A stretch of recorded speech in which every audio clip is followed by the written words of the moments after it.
Chapter 6. In the back seat of Sylvain's luxury car, Ashe nervously toyed with the ring on his finger. The initial adrenaline from the house had worn off, and reality was settling back over him. What if he did something embarrassing, like that noble at the New Year's celebration? What if he stepped on someone's shoes while he danced? What if Dimitri, in an effort to do damage control, asked him to leave? What if— "You're thinking too loud," Sylvain said beside him with a sigh. "Relax, buddy. It's just a party. Whatever terrible scenarios you're imagining won't happen." Ashe nodded, trying to take comfort in Sylvain's confidence. For all intents and purpose, Sylvain was right. Ashe had been in council sessions for weeks, contributing to discussions in Lenato's place. Nothing could possibly be more nerve-wracking than that. So why was he left so on edge? Sylvain passed him a flask, and Ashe reflexively took a sip, coughing at the burn in his throat. What is that? "Liquid courage," his friend joked. "I promise you'll be fine, Ashe. I wouldn't steer you wrong. Think of it this way. You're a mysterious noble at a masquerade. No one will recognize you. You can be the hero of your own story tonight, and tomorrow you'll be plain old ordinary Ashe again." "But I'm plain old ordinary Ashe now. I'm just in a fancy suit." Sylvain frowned at him and sighed. "The nobility can be stressful, believe me. I know. But you don't have to work so hard to impress them." He held up a hand, silencing Ashe's rebuttal. "I don't mean that in a flippant, no one cares what you do way, because they do. But if you want people to love you, you offer them something they haven't got. And that's you yourself, Ashe. They don't have you. Now I'm sure you're thinking, 'Sylvain, that's a bit hypocritical.' And you're right.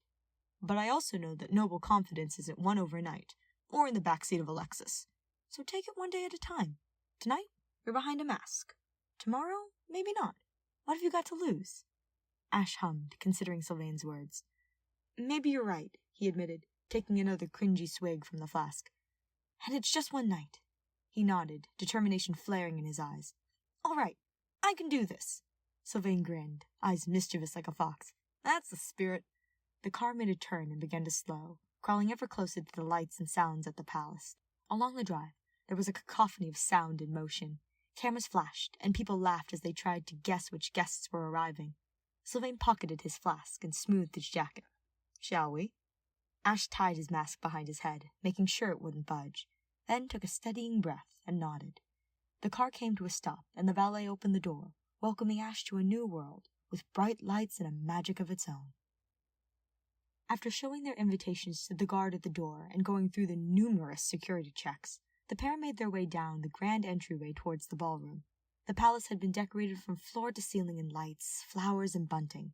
Everything shone in ethereal silver and gold glow, deepening the blue tones synonymous with Fargus and the royal family.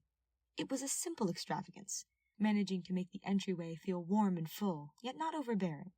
Ashe felt himself relax at the normalcy of it all.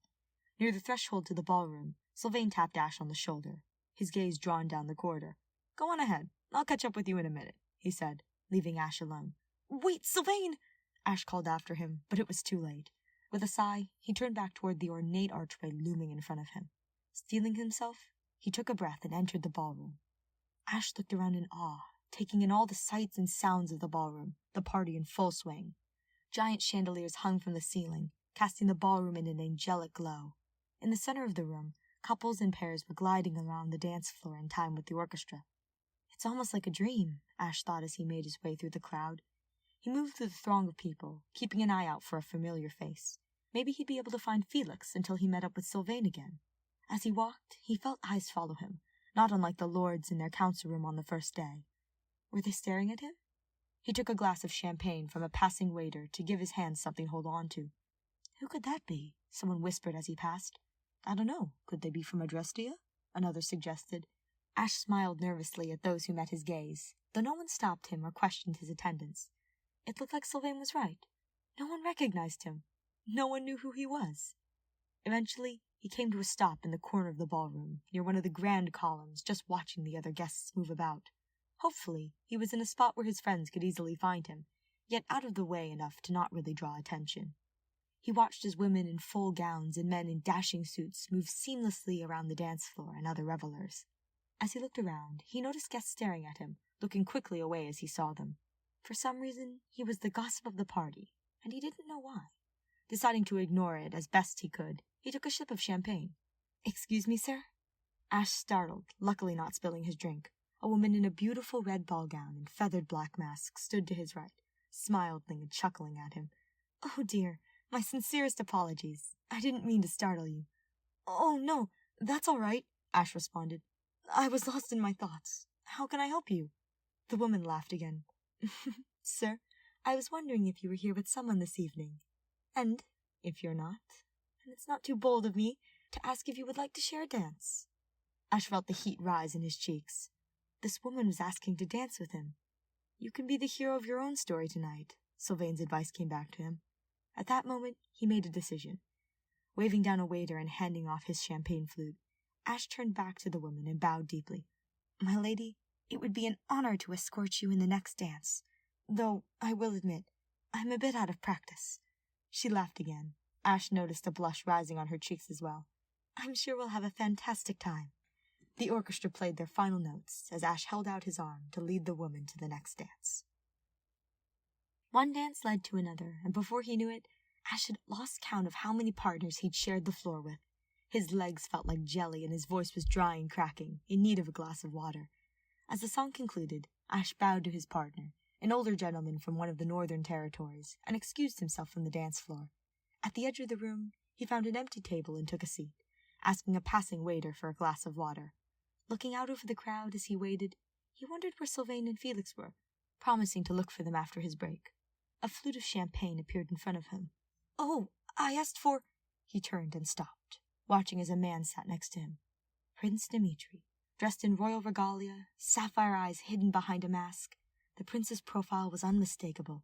"My apologies, Your Highness," he stuttered. I didn't realize it was you." The prince smiled, not at all bothered. "No apologies necessary, sir. I did sneak up on you a bit. I trust you are enjoying the festivities?" Ashe nodded. "Of course, Your Highness. It's a wonderful celebration." He smiled. "Happy birthday, Your Highness." Dimitri nodded. "Thank you, sir. The goddess has blessed me with another year to share with my people, and I am forever grateful." The prince looked out over the ballroom. Ashe could see the genuine love and duty the prince felt for his people reflected on his face. Ashe took a moment to admire Dimitri's silhouette, how well his jacket fit over his broad shoulders, medals on his chest glinting even in the low light of the ballroom. The crown upon his head was simple yet distinguished, and it looked like it belonged there. Even his blonde hair, pulled back and out of his face, looked perfect. "I'm glad to see you take a break," the prince continued, still looking out over the ballroom. "I was afraid I would have to step in and order the other guests to leave you alone for a moment of respite." Ashe's heart fluttered at his thoughtfulness. Dimitri had been watching him long enough to know he'd been dancing for a while without breaks. "Oh, it wouldn't have been a problem. I would have gotten a chance to try out my Felix impression." "Felix? You know Duke Fraldarius' son?" Ashe tensed, a sudden realization coming over him. Even Dimitri didn't recognize him. Only in passing," Ashe replied, hoping his voice didn't betray his surprise. "He just seems like the type of man who doesn't do things to keep up polite appearances." Dimitri laughed, drawing the attention of some of the guests around them. "I'd say that's a very accurate assumption of Felix. He's not very tactful with his words, but he's very trustworthy and loyal to his friends. I'm lucky to count him as one of mine." Ashe sipped his champagne. It felt wrong letting Dimitri talk to him like this, hiding from him, lying to him. And yet, another part of him ached to take this chance. Without knowing who he was, nobles and others of status had approached him and asked for a dance. They spoke with him, gliding around the dance floor as if they were from the same world, even though if they met on the street, they wouldn't spare Ashe a second glance or give him the time of day.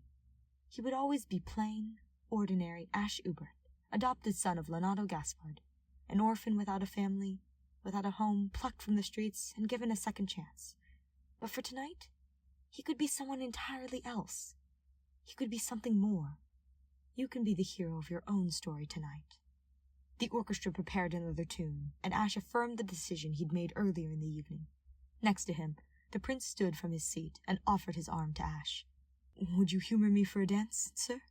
Dimitri paused, eyes widening in embarrassment behind his mask. "Oh, dear, my sincerest apologies. I cannot seem to recall your name." Ashe laughed, standing to face the prince. "No apology necessary, Your Highness. We fell into such an easy conversation that I neglected to give it to you." Dimitri laughed as well and nervously tucked a loose strand of hair behind his ear. Goddess, Ashe would give anything to hear that melancholic sound repeated for days. The brightness of Dimitri's smile outshone the sun on the brightest day. He was sure of it. With a bow, Ashe introduced himself. "My name is Duran, Your Highness," he said, deferring to his mother's maiden name. "It's an honor to make your acquaintance." Dimitri dipped his head in acknowledgement. "Sir Duran, the pleasure is all mine. I am grateful for your attendance this evening." He offered Ashe his left hand again. "May I have this dance?" Ashe nodded, taking the prince's hand in his and following him to the dance floor, revelers parting as they approached. The band struck up a slow ballad of a song, and Dimitri effortlessly led them in a traditional Fargan waltz. Ashe felt like he was gliding, truly floating on air. There were no missteps, no stepping on toes, no bumping into other dancers, even though the floor was full.